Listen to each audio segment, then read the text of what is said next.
Ça va la jeunesse? Bonjour. Je m'appelle Laurent, je suis un youtubeur.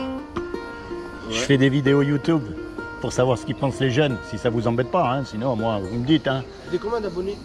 8000, presque. 8000? Ouais. Parce que je parle d'un sujet que pas beaucoup de monde y parle, moi. Je parle d'un sujet que vous et moi, un jour, on va mourir. Ouais. Ouais. Eh oui, non, mais il faut y penser, parce qu'aujourd'hui, à quel âge vous allez mourir, vous? Je sais pas moi. Et vous?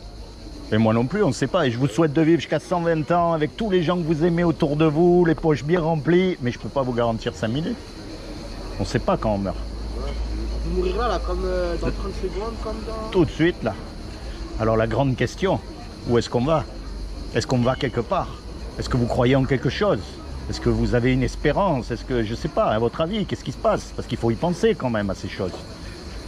Vous, par exemple, si vous mourrez, qu'est-ce qui se passe? Vous allez où? On est tous les deux musulmans. Vous êtes des musulmans? Ah bah alors les musulmans, ils savent qu'ils vont être jugés. Ils vont être jugés par rapport au bien ou au mal qu'ils ont fait.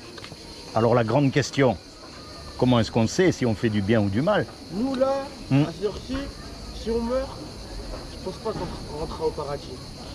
Ah, Si on meurt, là, si on meurt tout de suite, si vous mourrez tout de suite, non. Et comment vous savez si vous faites du bien ou du mal? on fait du bien, mais... Vous faites du mal on aussi. fait du mal.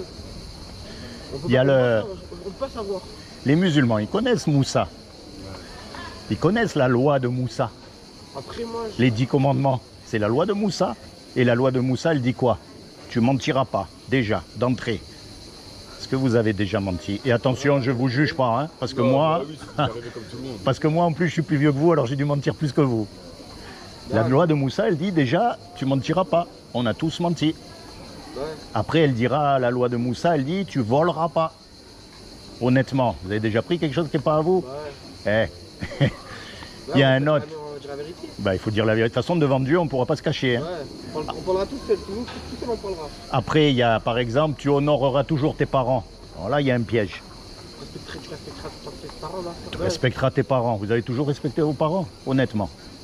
Ouais, Est-ce que ça me fait pécher. vous leur avez toujours obéi? Bien sûr que non. Ouais. Parfois, on obéit, mais parfois... On n'obéit pas. Voilà, j'ai la vérité, moi. Eh ben oui. Pourtant, eux, ils savent mieux que nous ce qu'il y a, mais on n'obéit pas. Mais c'est tout le monde, hein. Là, je sais. Regarde un petit garçon, un tout petit garçon. On n'est pas obligé à lui apprendre à faire des bêtises. C'est de nature. Par contre, pour apprendre à faire le bien, oula, C'est dur.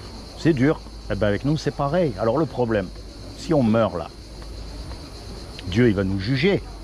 On a cassé la loi. Ouais. Donc on va être déclaré coupable. Et si on est déclaré coupable, part en enfer. Et ça, honnêtement, ça chatouille un peu. Hein. On préférerait qu'il n'existe pas ce mot-là, l'enfer. Hein. Mais pourtant, et il n'y a pas un homme qui mérite d'aller au paradis. Pas un. Pas un. Tu crois que le pape, il a jamais menti? Ou que le rabbin, ou que l'imam, tous les hommes, on est tous pareils. Ouais, je sais. Face à Dieu, personne ne pourra aller dire, moi je mérite le paradis, j'ai tout fait de bien. Personne. On est mal, hein.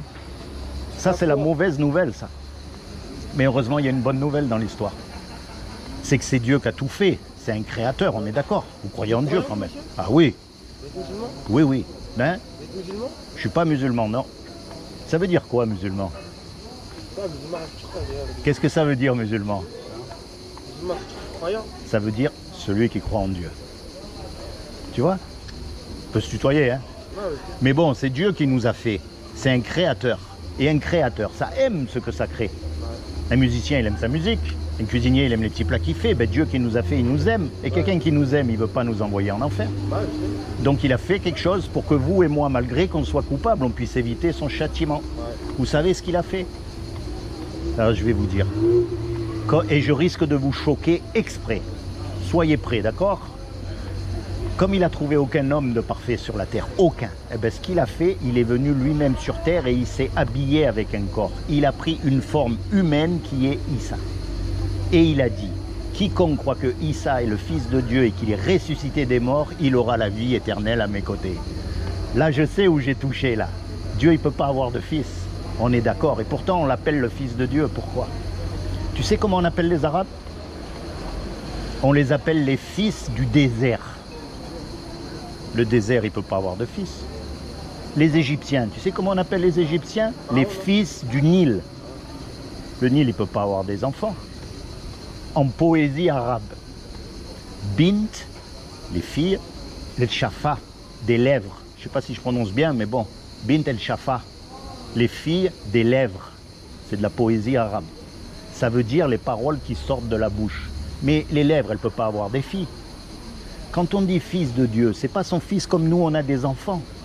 Ça veut dire que quand on voit Issa, qui est en colère contre le mal, qui fait du bien, parce qu'il a guéri des gens, il a fait du tas de bien autour de lui, en fait, on voit Dieu qu'on ne peut pas voir.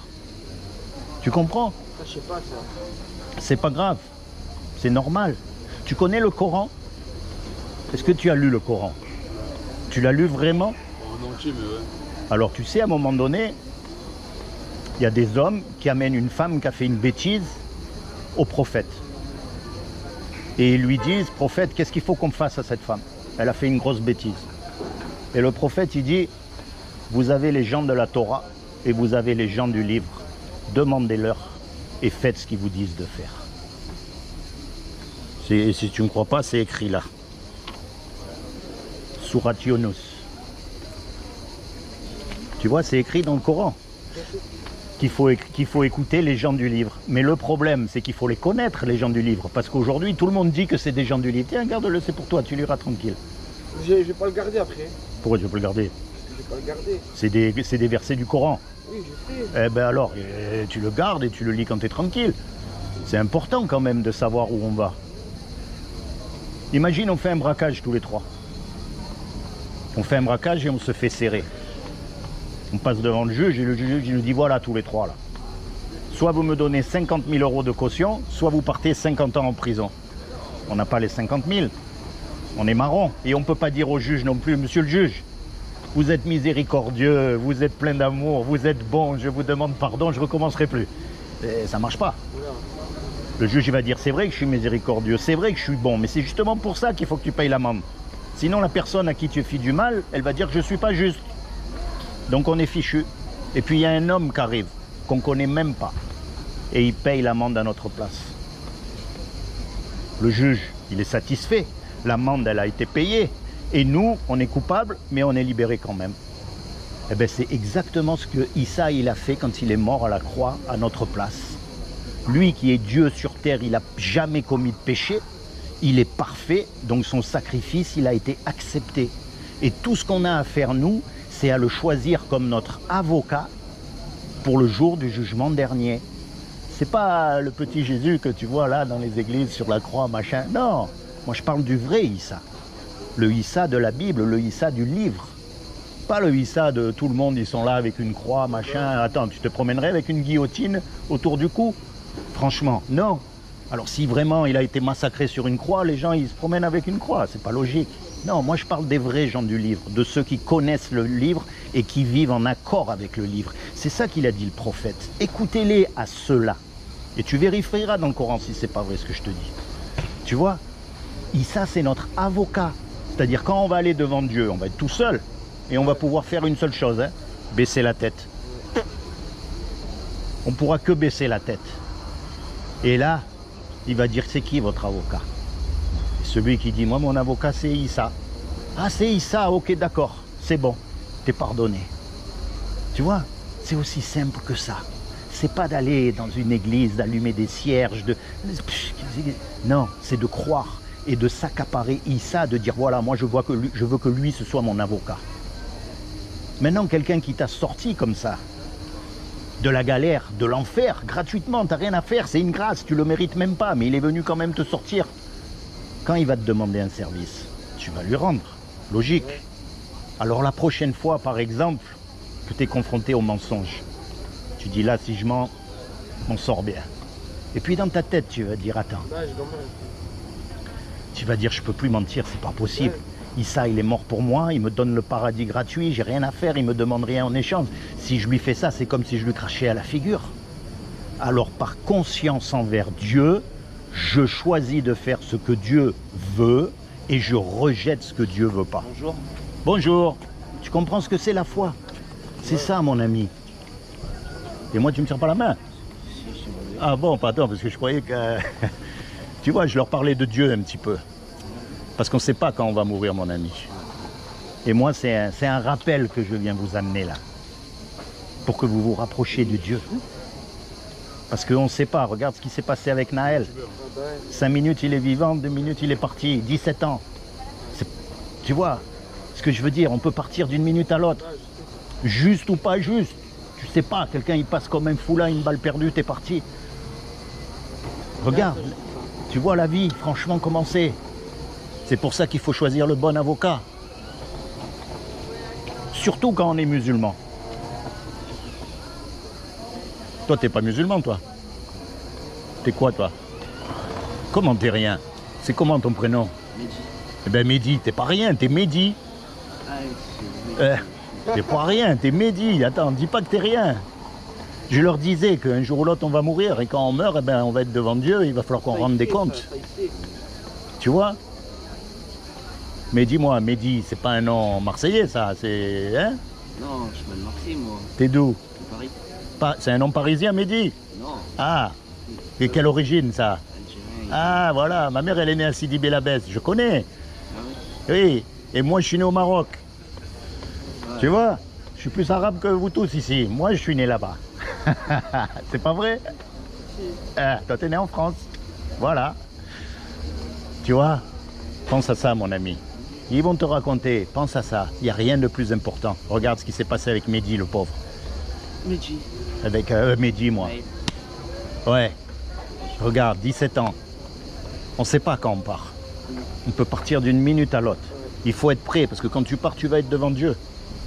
Et malheureusement, on t'en a fait des bêtises aussi, comme moi. Alors quand tu vas être devant lui, tu vas baisser la tête, c'est tout. Et si tu n'as pas le bon avocat, l'enfer. Pour l'éternité, c'est pas tu rentres et tu sors, bonne conduite, il n'y a pas, ça n'existe pas là-haut. Alors il faut que tu choisisses le bon avocat. Ok? Tiens, je vais te laisser ça aussi à toi, comme ça tu pourras lire. Tu connais le Coran? Tu connais bien le Coran, parce que ça c'est des versets du Coran. Ah, vous êtes musulman? Non, je ne suis pas musulman. Mais aussi, alors pourquoi vous parlez de ça alors que vous n'êtes pas musulman? Parce que moi je veux que les musulmans ils aillent au paradis. Je veux que les catholiques ils aillent au paradis. Je veux que les témoins de Jéhovah ils aillent au paradis. Toutes les religions. Hein? Regarde, franchement. Vous êtes croyant, Joe? Oui, franchement, on va parler honnête. Les musulmans, moi je respecte les musulmans et tout, mais dans les musulmans, ceux qui vont à la mosquée, il n'y a pas des hypocrites? Hein? Eh, on n'est pas d'accord? Il y a des hypocrites partout. De partout. Tu vois ce que je veux dire? Ouais. Donc l'important, c'est pas la religion, c'est ton cœur. Ta foi. C'est que ta foi et ton cœur, elles soient droits avec Dieu. Tu vois ce que je veux dire? Et je peux te prouver que Dieu, il veut pas une religion. Parce que s'il avait voulu une religion, il nous aurait fait tous pareils. Alors que là, il nous a fait tous uniques. Il n'y en a qu'un comme toi. Même les jumeaux, ils sont pas pareils. Eh bien ça montre quoi? Ça montre ce que Dieu veut. C'est pas une religion, mais c'est une relation personnelle avec toi. Parce que toi, tu as subi des injustices que moi, j'ai pas subies. Tu as eu des joies aussi que j'ai pas eues. Et vice-versa, on a chacun une vie. Eh bien, Dieu, il veut rentrer dans ton cœur pour marcher avec toi. Peu importe ce que tu fais. Dans ton travail, dans tes fêtes, peu importe, tu mets toujours Dieu en premier dans ton cœur. Dieu, je veux te servir, je veux te suivre, qu'est-ce qu'il faut que je fasse? Empêche-moi de faire des bêtises. Apprends-moi à marcher correctement, comme tu veux. Au travers de Issa, il est venu pour ça, pour nous montrer ce qu'il faut faire. Tu vois? Soyez bénis les trois, ok? Je demande au Seigneur qu'il vous bénisse, qu'il vous accorde le désir de votre cœur à chacun de vous, qui vous détourne du péché à tout jamais et plus que tout, qui vous permettent de rentrer dans votre destinée éternelle. Ok? Soyez bénis. Ok? Soyez bénis vraiment du fond du cœur, vous et toute votre famille. Allez. Et soyez sages, hein? Maintenant vous allez être sages, hein? Avant vous étiez un peu sages, maintenant vous allez devenir, mais alors, comme des images. Allez. Ministère des Affaires éternelles. Et affaires éternelles. Ministère des Affaires éternelles. Allez, soyez bénis les gars. Ciao, ciao.